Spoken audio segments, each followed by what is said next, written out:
What is up, my warriors, and welcome back to another video. And today is the final, or at least I think it's the final episode of this joint strengthening series. First up, we had the wrists, then we had the knees, last time we had the elbows. Today, we're going to be taking a look at the ankles. Now, if you want to watch any of the others in this video series, then check the link in the description down below, as well as everything else I'm going to talk about today, and also the resources that are used to inform this video.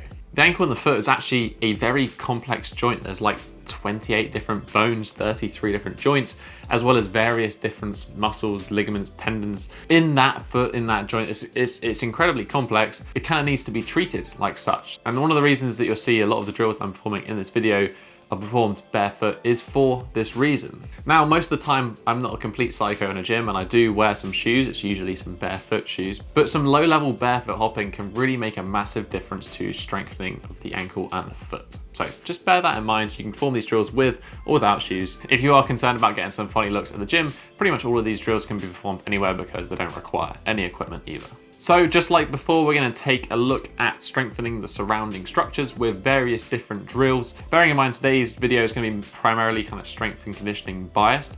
There is kind of an aspect you could go down here around movement-based training for the ankle joint itself. And if you want to see that or something related to that, let me know in the comments down below. Speaking of comments, let's just leave out my poor little calves, all right? My calves are just naturally very, very small. The ankle joint is a hinged synovial joint. Its primary range of motion is that up and down plantar and dorsiflexion, but it's also got a wide capacity to perform kind of any movement, whether that is inversion or inversion or medial lateral rotation, and kind of any combination of all of them. Basically, it can move in various circles. We're going to start with the basics and then build up into the more funky stuff. So let's get going with that and look first at that dorsi and plantar flexion. I've got two movements for this one today because the primary movement is going to come from the gastrocnemius and the soleus, and these muscles work a little bit differently, although they do work together. The gastrocnemius is the bigger kind of belly of the calf. It's evenly split between fast and slow twitch, but it's going to be primarily activated on that eccentric lowering portion. Whereas the soleus is actually primarily a slow twitch muscle and it's going to be primarily used on the concentric element. First of all, let's take a look at the gastrocnemius, and this one we can do very simply by the humble calf raise, although I'm going to give you a little bit of a twist to have that eccentric bias and also, again, make this hard without adding any extra weight. For this, we're going to perform something called the 2-1 calf raise. This is a nice way to intensify the movement by accentuating that eccentric, making the lowering portion, the bit that we're going to find easier, harder, and overloading some of that tissue. Don't just let gravity do its thing. Try to resist gravity and keep strong pressing through the balls of the feet into the elevated object, whatever it is. We're going to keep a nice consistent and controlled tempo here. So think about a quick raise up, a short pause at the top, a nice slow lowering phase of about 3 seconds, and a couple of seconds pause in that bottom stretch position. Adding this pause in the stretch position actually gives us a nice combo of adding some mobility to this drill. You'll find that you actually probably make some gains in terms of that dorsiflexion and ankle flexibility just from adding that pause here with your general conditioning. The calves tend to respond better to higher rep work, so I would recommend performing this one for kind of between 6 and 10 repetitions per side, so 12 to 20 reps in total, and you want to perform all the reps on one side before you move to the other. Implementing this drill is pretty straightforward, but I'm going to go through that at the end of this video in terms of how you can combine everything I'm going to talk about into a nice little quick routine to bulletproof your ankles. Next, let's take a look at the soleus, and for this one, we're going to use something super simple, and that is skipping. Skipping is a very basic form of kinetic energy accumulation training or keep training, which is all to do with transferring energy and rebounding. And it's a useful tool because it not only strengthens the ankle, but it also improves the elasticity of the ankle, which is very important for kind of sporting endeavors. Now, I'm not going to tell you how to skip because skipping's pretty basic, but essentially the only thing to really focus on is remaining on the balls of the feet, not letting those heels kind of drop down and spending a lot of time at the bottom. We want kind of nice, quick, timely rebounding, about 180 beats per minute of whatever variation of skipping you prefer. Personally, I'm actually a big fan of lateral skipping hops. That's when we move from side to side, because this is going to challenge that anti-inversion, that lateral plane of motion, which is where a lot of ankle injuries occur, that rolling of the ankle. So it's a very nice, simple one to do. You can kind of do this for 3 to 5 minutes as part of a warm-up. Again, super simple, Doesn't need to be particularly complicated. Let's move over to the other side of the shin and look at the anterior tibialis, which is involved primarily in dorsiflexion. I've actually done a video fairly recently on a squat flexibility hack to improve your ankle flexibility pretty instantly, and the drill that I'm going to share with you is directly from that video, and that is the wall anterior tibialis raise. This is an often neglected and inhibited area, so training it can actually see some quite significant results, as I said, in flexibility, but also around strengthening the ankle. If you have shin splints, I think this is also a great rehab exercise or something to be adding in. Many people doing, first of all, the calf raise and then doing this exercise where we're actually practicing lifting up into dorsiflexion will see some significant improvements in that ankle flexibility.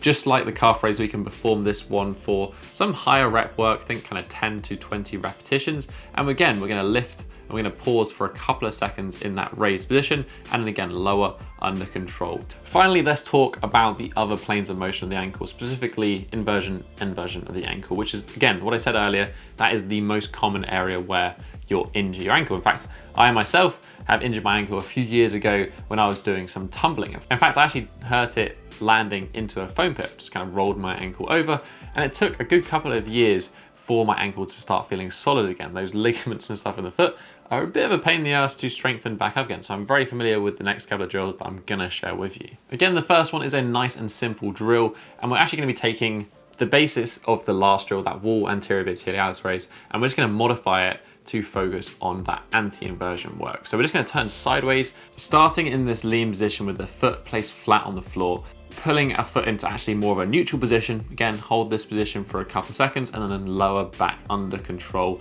into that slightly inverted position.